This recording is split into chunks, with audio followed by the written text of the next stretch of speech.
ಒಂದು ಮನವಿಯ ಮೇರೆಗೆ ನಾನು ಅಧ್ಯಕ್ಷನಾಗಿರುವಾಗ ಒಂದು ವಿಶೇಷ ಆಯೋಗವನ್ನು ಕಳಿಸಬೇಕಂತ ಹೇಳಿದ್ದು. ಆ ಆಯೋಗದಲ್ಲಿ ನಮ್ಮ ಹಿರಿಯ ಸಾಹಿತಿಗಳಾಗಿರುವಂತಹ ಪ್ರಪ್ರಥಮ ತುಳು ಅಕಾಡೆಮಿಯ ಅಧ್ಯಕ್ಷರಾಗಿರುವಂತಹ ಗೌರವಾನ್ವಿತ ಹಿರಿಯರಿದ್ದರು. ಅದರಲ್ಲಿ ವಿಜಯಣ್ಣ ಕೂಡ ಆ ತಂಡದಲ್ಲಿದ್ದರು. ನಾವೆಲ್ಲ ದಾಖಲೆಗಳನ್ನು ಸರಕಾರಕ್ಕೆ ಕಳಿಸಿದ್ವಿ. ತುರ್ತಾಗಿ ಕಳಿಸಬೇಕಂತ ಹೇಳಿದರು. ನಾವು ಕಳಿಸಿದ್ವಿ. ಆದರೆ ತದನಂತರ ಅದಕ್ಕೆ ಪ್ರತಿಕ್ರಿಯೆ ಬರಲಿಲ್ಲ. ಅದು ಆ ಸಂದರ್ಭದಲ್ಲಿ ನಾವು ಸ್ಮರಿಸಿಕೊಳ್ಬೇಕು. ಆ ಕಾಲದ ಸಾಂಸ್ಕೃತಿಕ ಸಚಿವರು ಅದಕ್ಕೆ ನಮ್ಮನ್ನು ಕರೆದಿದ್ದರು. ತದನಂತರ ಅದೇ ಅವಧಿಯಲ್ಲಿ ಇನ್ನೊಬ್ಬರು ನಮ್ಮೂರಿನ ಸಂಸ್ಕೃತಿ ಸಚಿವರು ಅವರಾದರು. ಆ ಸಂದರ್ಭದಲ್ಲಿ ಪುನಃ ಮೋಹನ್ ಆಳ್ವರಿಗೆ ಆ ಜವಾಬ್ದಾರಿಯನ್ನು ಕೊಟ್ಟರು. ಅದು ಕೂಡ ಹಿಂದಿನದ್ದು ಹಾಗೆ ಉಳಿದಿತ್ತು. ನಮಗೆ ಬಹಳ ಆಶೆ ಇತ್ತು, ಆಶಾಭಾವ ಇತ್ತು. ಇದರಲ್ಲಾದರೂ ಅಕಾಡೆಮಿಯಿಂದ ಎಲ್ಲ ಡಾಕ್ಯುಮೆಂಟ್ಗಳನ್ನು ನಮ್ಮ ಮುಖೇನ ಕೇಳಿ, ಆವಾಗ ನಾನು ಹೊರಗೆ ಬಂದಿದ್ದೆ, ಡಾಕ್ಯುಮೆಂಟ್ಗಳನ್ನು ತಗೊಂಡು ಪುನಃ ಸರಕಾರಕ್ಕೆ ಅವರು ಮೋಹನ್ ಆಳ್ವ ವರದಿ ಅಂತ ತಿಳಿಸಿದರು. ಆ ಹಿಂದಿನ ವರದಿ ಅಕಾಡೆಮಿ ಅಧ್ಯಕ್ಷನಾಗಿ ನನ್ನದಾಗಿತ್ತು, ನನ್ನ ವರದಿ ಹೋಗಿತ್ತು. ತದನಂತರ ಮೋಹನ್ ಆಳ್ವರ ವರದಿ ಹೋಗಿತ್ತು. ಈ ಹಿಂದಿನ ವರದಿಗೆ ಇನ್ನಷ್ಟು ವಿಷಯಗಳನ್ನು ಸೇರಿಸಿ ಅವರು ನಮ್ಮೆಲ್ಲರನ್ನು ಕರೆದು ಒಂದು ವಿಶೇಷ ಪಟ್ಟಿಯನ್ನು ಮಾಡಿ ಸರ್ಕಾರಕ್ಕೆ ಸಲ್ಲಿಸಿದರು. ಅದು ಕೂಡ ಏನೋ ಪ್ರತಿಕ್ರಿಯೆ ನಮಗೆ ಸಿಗಲಿಲ್ಲ.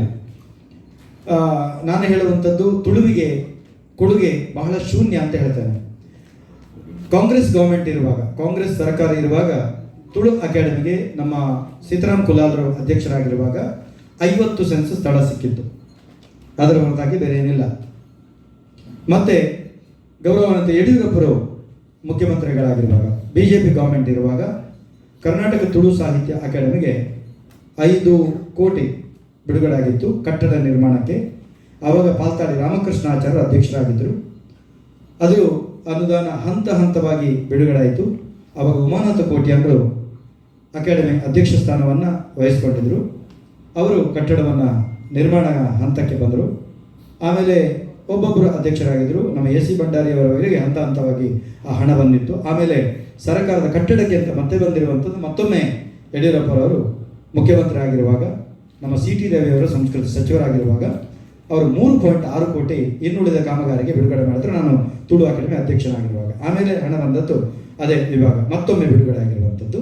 ಒಟ್ಟು ನಮಗೆ ಎಲ್ಲ ಹಣ ಸೇರಿಸಿ, ಮತ್ತು ಇಲ್ಲಿನ ಶಾಸಕರೆಲ್ಲ ಹಣ ಸೇರಿಸಿ, ಆಮೇಲೆ ಈಗ ಕಟ್ಟಡ ಪೂರ್ತಿ ಆಗುವಷ್ಟು ಹಣ ಬಂದಿದೆ. ಅದು ಪೂರ್ತಿ ಆಗ್ತದೆ, ತುಳು ಭವನ ಪೂರ್ತಿ ಆಗ್ತದೆ.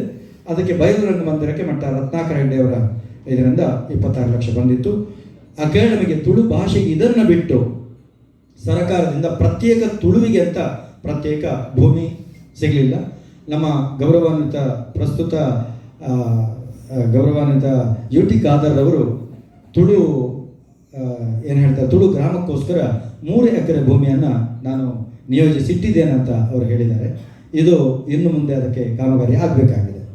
ಈಗ ನಾನು ಮಾಧ್ಯಮ ಮಿತ್ರರ ಮುಖೇನ ಸರ್ಕಾರದಲ್ಲಿ ವಿನಂತಿಸಿಕೊಳ್ಳೋದಿಷ್ಟೇ, ನಾವು ನನ್ನ ಅಧ್ಯಕ್ಷ ಸ್ಥಾನ ಕಳೆದ ನಂತರ ಒಬ್ಬ ಸಮರ್ಥ ಅಧ್ಯಕ್ಷರು, ಅದು ಯಾವುದೇ ಪಕ್ಷ ಆಗಿರಬಹುದು, ಸಮರ್ಥ ತುಳು ಅಕಾಡೆಮಿಗೆ ಅಧ್ಯಕ್ಷರು ಬೇಕಿತ್ತು. ಅದನ್ನು ಮಾಡಲಿಲ್ಲ.